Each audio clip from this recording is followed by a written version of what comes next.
સપનાને સાકાર કરવા માટે જરૂર હોય છે યોગ્ય સહારાની, અને જ્યાં વાત આવે નારી શક્તિની, ત્યાં સહકારી મંડળીએ બની શકે છે એક મજબૂત કાંધ. રાજકોટ જિલ્લામાં આવેલી ઝાંસી લક્ષ્મીબાઈ મહિલા સરાફી સહકારી મંડળીએ જ આ જ વાક્યને સાચું સાબિત કરી રહી છે. અહીંયા મહિલાઓને આત્મનિર્ભર બનવાનો અવસર મળે છે. અહીંયા ઓછા વ્યાજે, મોર્ગેજ વગર અને સરળ પ્રતિક્રિયાથી મળતી લોનથી આજની મહિલાઓને સરળ ઉદ્યોગ સાહસિક બની રહે છે.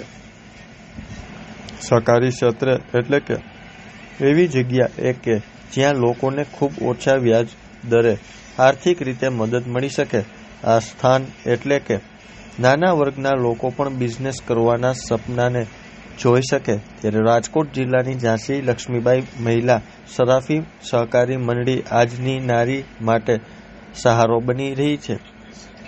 મારું નામ વરિયા સ્વરૂપા પ્રફુલભાઈ છે અને અત્યારે હું એક બિઝનેસ કરું છું, જે મારું પદ્મા ક્રિએશન કરીને બુટીક છે, જેની અંદર હું પોતે મેન્યુફેક્ચરિંગ બી કરું છું અને સેલિંગ બી કરું છું. જ્યારે મેં પહેલી લોન લીધી હતી ત્યારે મેં મારા બિઝનેસ માટે થઈને જ લીધી હતી, કેમ કે મારા જે પરચેસિંગના ઇસ્યુ આવતા હતા તો એની અંદર ઘણી જગ્યાએ કેશ પેમેન્ટની રિક્વાયરમેન્ટ રહેતી હતી. તો એના માટે મેં સૌથી પહેલાં ઝાંસીની નાની અમાઉન્ટની લોન લીધેલી હતી અને એ લોનમાં વિધાઉટ મોર્ગેજ, વિધાઉટ સિક્યુરિટી મને અહીંયાથી ઇઝીલી લોન અવેલેબલ થઈ ગઈ હતી. બીજી વસ્તુ કે અહીંયા કોઈ પણ જાતનો ડોક્યુમેન્ટ ચાર્જ લેવામાં આવતો નથી. અને ત્રીજી વસ્તુ એ છે કે બધો સ્ટાફ એટલો કોઓપરેટિવ છે કે બધા જ તમને હેલ્પ કરવા માટે થઈને જ અહીંયા હોય છે અને ગમે ત્યારે તમે કંઈ પણ ફોન કરો તો કે તમને બહુ સારી રીતે આન્સર આપતા હોય છે. આજે માન્ય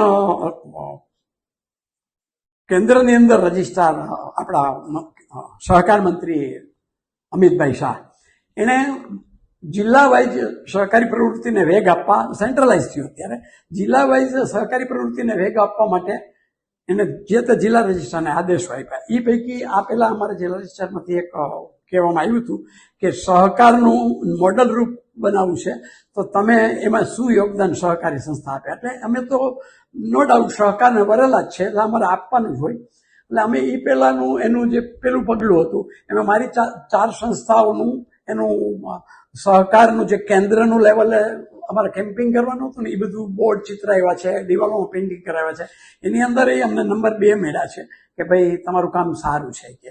અને પછી આજે જિલ્લા રજિસ્ટ્રાર કક્ષાએથી રજૂઆત કરી કે તમે એક લોન મેળાનું આયોજન કરો અને અમારે એમાં એનું કેમ્પિંગ કરાવવું છે અને અમારે ત્યાં મોકલવાનું છે કે તમે આ કેવી રીતે લોન આપો છો. શું હવે આખા જિલ્લાની અંદર કદાચ કહું તોય ખોટું નથી કે પર્સનલ લોન દેવામાં કોઈ સહકારી મંડળી કે કોઈ બેંક આગળ નથી.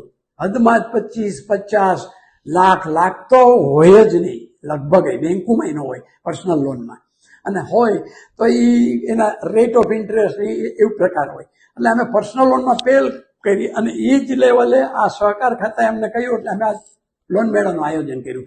જનરલી આપને વાત કરું તો અમારે દર વીકે લોન મેળા જેવું જ હોય છે, કારણ કે દર વીકે અમારે એમ માનો કે એક માસનું 4 કરોડ રૂપિયાનું ધિરાણ કરીએ અમે. 4 કરોડથી નીચે અમારું ધિરાણ જ છે નહીં. એટલે આમ વીકમાં, મહિનામાં 4 વીકની અંદર આવો લોન મેળો હાલતો જ હોય. જે વર્ગ નાણાંથી વંચિત છે એને અમે ખુલ્લા દિલે દઈએ છીએ. અમે સર્વે નથી એના ઘરનું કરતા, એના ગેરંટરનું, એના સેલેરીનું. 2 જ વસ્તુ ઇન્ટરવ્યુમાં પૂછાય કે આપ શું કરો છો અને આપને આ પૈસાની શું જરૂર છે અને રીપેઇંગ કરી શકશો કે કેમ, કેટલા સુધી કરી શકશો, એની આવક શું છે, આટલું પૂછીએ એટલે એનું રીપેઇંગ અમે જ નક્કી કરી લઈએ કે ભાઈ તમે 2ની ડિમાન્ડ કરો છો પણ તમારી ઇન્કમ 10,000 છે તો તમે જોઈ લો, અમે આપવા માંગતો નથી પણ ખેંચાશે, ઘર નહીં ચાલે, બાળકો હેરાન થશે, પુરુષ વર્ગ હેરાન થશે, એવી સમજાવટ કરીએ.